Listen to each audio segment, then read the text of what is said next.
الحمدللہ رب العالمین والصلاة والسلام علی سید المرسلین الصلاة والسلام علیکہ یا سیدی یا رسول اللہ وعلی آلکہ وصحابکہ یا حبیب اللہ۔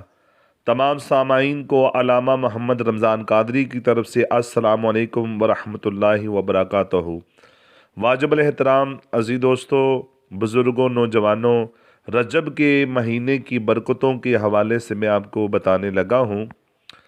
اپنا بیان شروع کرنے سے پہلے میں درود پاک کی فضیلت پیش کرتا ہوں۔ امیر علیہ سنت بانی دعوت اسلامی حضور قبلہ پیر محمد الیاس اتار قادری رضوی دامت برکاتہم العالیہ نے آپ نے بڑی پیاری فضیلت پیش کی ہے کہ ایک نیک شخص نے خواب میں خوفناک بلا دیکھی، گھبرا کر پوچھا کہ تو کون ہے؟ تو اس خوفناک بلا نے جواب دیا، میں تیرے برے اعمال ہوں۔ پوچھا، تجھ سے نجات کی کیا صورت ہے؟ جواب ملا، حضرت محمد مصطفیٰ صلی اللہ علیہ وآلہ وسلم پر درود شریف کی کثرت کرو۔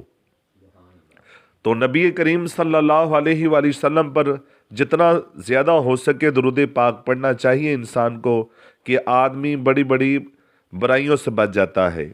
تو پیارے عزیز دوستو، یہ رجب کا مہینہ ہے، یہ بڑے ہی بابرکت مہینہ ہے۔ اس مہینے کی اتنی برکتیں ہیں کہ نبی کریم صلی اللہ تعالی علیہ وآلہ وسلم نے اس مہینے کے متعلق ارشاد فرمایا ہے کہ شعبان، اپنا رجب کا مہینہ جو ہے وہ اللہ کا ہے، اور شعبان فرمایا کہ میرا مہینہ ہے، اور رمضان میری امت کا مہینہ ہے۔ اتنی اس کی برکتیں بتائی ہیں، اور آگے مزید فرمایا ہے کہ اللہ پاک کے رحمت والے نبی صلی اللہ علیہ وسلم نے فرمایا کہ 5 راتیں ایسی ہیں جس میں دعا رد نہیں کی جاتی۔ نمبر 1، رجب کی پہلی یعنی کہ چاند رات، اور نمبر 2 کہ 15 شعبان کی رات یعنی کہ جسے شب برات کہتے ہیں۔ نمبر 3 جمعہ کی رات جسے ہم جمعرات کہتے ہیں۔ عید الفطر کی یعنی جسے چاند رات کہا جاتا ہے، اور عید الاضحیٰ کی یعنی کہ ذوالحجہ کی 10ویں رات۔ یہ 5 راتیں ایسی ہیں، ان کو آپ یاد رکھا کریں، ان میں دعا رد نہیں ہوتی، اللہ رب العزت دعا قبول فرماتا ہے۔ اور رجب کا پیارا یہ مبارک مہینہ، اس مہینے کا احترام سابقہ بزرگ بہت زیادہ کرتے تھے، یہاں تک کہ آتا ہے کتابوں میں کہ عارف باللہ شیخ ضیاء الدین عبدالعزیز دیرانی رحمۃ اللہ علیہ بعض علماء کرام سے نقل فرماتے ہیں کہ جب دور جہالیت میں لوگ رجب کے مہینے میں نیزے چھپا لیتے اور جنگ سے رک جاتے تھے تو مسلمان اس میں اپنی زبانوں کی حفاظت کیوں نہیں کرتے؟ اور آپ نے فرمایا کہ یہ حرمت والا مہینہ ہے، اس میں مسلمانوں کو تکلیف بھی نہیں پہنچانی چاہیے۔ اس مہینے میں زیادہ سے زیادہ ہو سکے تو عبادت کرنی چاہیے۔ اور عزیز دوستو، کسی کو تکلیف دیں گے تو اگر کسی نے بد دعا کر دی تو وہ بد دعا بھی اس مہینے میں بڑی قبول ہوتی ہے۔ اور بڑا پیارا واقعہ میں آپ کو بتاتا ہوں۔ صحابی ابن صحابی، جنتی ابن جنتی، حضرت عبداللہ بن عباس رضی اللہ تعالی عنہما فرماتے ہیں کہ میں نے حضرت عمر فاروق اعظم رضی اللہ تعالیٰ عنہ کی خدمت میں حاضر تھا کہ ایک بوڑھا آدمی گزرا جو اندھا اور لنگڑا تھا۔ اس کے آگے آگے ایک اور آدمی چل رہا تھا جو اس کو سختی سے گھسیٹتا ہوا لے جا رہا تھا۔ حضرت فاروق اعظم رضی اللہ تعالیٰ عنہ نے یہ منظر دیکھ کر ارشاد فرمایا، میں نے اتنا برا منظر آج سے پہلے کبھی نہیں دیکھا۔ پھر آپ رضی اللہ تعالیٰ عنہ کی خدمت میں ایاز نامی ایک شخص نے اس کے متعلق پورا قصہ سنایا کہ اے امیر المومنین، صبغہ کے 10 بیٹے تھے، صبغہ کے 10 بیٹے تھے، اور ان میں میں ان کا چچا زاد بھائی تھا اور میرے بھائیوں میں سے میرے علاوہ کوئی باقی نہیں رہا تھا۔ میں اپنے چچا سبغا کے 10 بیٹوں یعنی کہ اپنے چچا زاد بھائیوں کے پڑوس میں رہتا تھا۔ وہ مجھ پر ظلم و ستم کیا کرتے اور میرا مال ناحق چھین لیتے تھے۔ میں انہیں خدا کا خوف دلاتا، رشتہ داری اور ہمسائیگی کے واسطے دیتا کہ مجھ سے ظلم کا ہاتھ روک لو، مگر یہ واسطہ دینا بھی مجھے ان کے ظلم سے نہ بچا سکا۔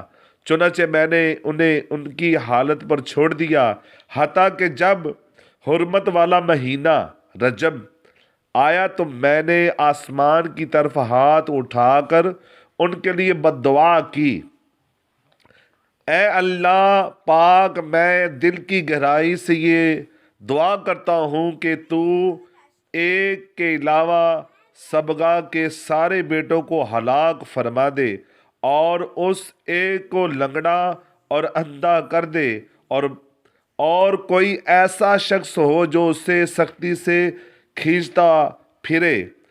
اسی سال ایک ایک کر کے ان میں سے 9 بیٹے مر گئے اور یہ ایک باقی بچا جو اندھا ہو گیا ہے اور اس کی ٹانگیں بھی ناکارہ ہو گئیں، جیسا کہ آپ دیکھ رہے ہیں۔ حضرت فاروق اعظم رضی اللہ تعالیٰ عنہ نے فرمایا، بے شک یہ بہت ہی عجیب واقعہ ہے۔ تو پیارے دوستو، اس سے کیا ملا ہمیں اس سے یہ درس ملا کہ جو لوگ کسی پر ظلم کرتے ہیں، ستم کرتے ہیں، اگر جس پر ظلم ہوتا ہے وہ بد دعا اس رجب کے پیارے مبارک مہینے میں کر دے تو سب نے اس کی بد دعا قبول ہو جائے گی، اور جو آپ پر اللہ کا عذاب ہوگا، جو اللہ کی پکڑ ہوگی، وہ خدا جانے، خدا کا رسول جانے۔ مگر اس مہینے میں کیا پوری زندگی کسی پر ظلم و ستم نہیں کرنا چاہیے انسان کو۔ جتنا ہو سکے آپ اپنی آخرت کو یاد کرتے ہوئے نبی کریم علیہ الصلاۃ والسلام کی امت سے پیار محبت کیا کریں۔ تو بزرگان دین فرماتے ہیں کہ اس مہینے میں زیادہ سے زیادہ استغفار کریں، اور حدیث مبارکہ بھی ملتی ہے کہ مدنی مصطفیٰ صلی اللہ علیہ وسلم نے ارشاد فرمایا کہ جس نے رجب و شعبان میں 7 مرتبہ یہ کہا، استغفر اللہ العظیم الذی لا الہ الا هو الحی القیوم واتوب الیہ توبۃ عبدی ظالم لنفسہ لا یملک لنفسہ موتا وحیاتا ولا نشورا، تو اللہ پاک اس پر مقرر دونوں فرشتوں یعنی کہ ان کی کرامن کاتبین کو ارشاد فرمائے گا کہ اس کے گناہوں کا صحیفہ یعنی کہ اعمال نامہ مٹا دو۔ تو حضرت اشرف جہانگیر سمنانی رحمۃ اللہ علیہ کے ملفوظات میں ہے کہ ماہ رجب میں بہت استغفار کرے۔ جو شخص ماہ رجب میں 3000 بار اس طرح استغفار پڑھے تو وہ بخش دیا جائے گا۔ استغفر اللہ یا ذا الجلال والاکرام من جمیع الذنوب ذنوبی والآثام۔ تو اس طرح پڑھے گا تو اللہ رب العزت اس کے تمام گناہ مٹا دے گا۔ حضرت وہب بن منبہ رحمت اللہ علیہ فرماتے ہیں کہ دنیا کی تمام نہریں ماہ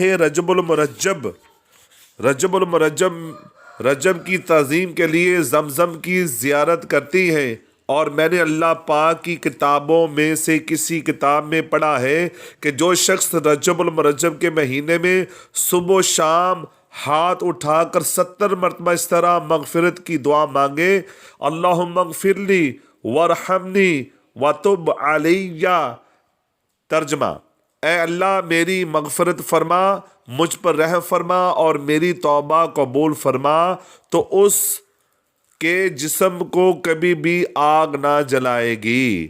تو پیارے دوستو دیکھو کہ جو بندہ اس مہینے میں استغفار کثرت کے ساتھ کرتا ہے، اللہ رب العزت اس پر خاص اپنا کرم فرما دیتا ہے، اپنی رحمتوں کا نزول فرماتا ہے۔ اگر آپ چاہتے ہیں کہ آپ کو کامیابی کامرانی ملے تو آپ زیادہ سے زیادہ استغفار کریں۔ اگر آپ کو ہمارا یہ عمل پسند آیا ہے تو ہمارے چینل قادری روحانی علاج کو ضرور سبسکرائب کریں، لائک کریں۔ السلام علیکم ورحمۃ اللہ وبرکاتہ۔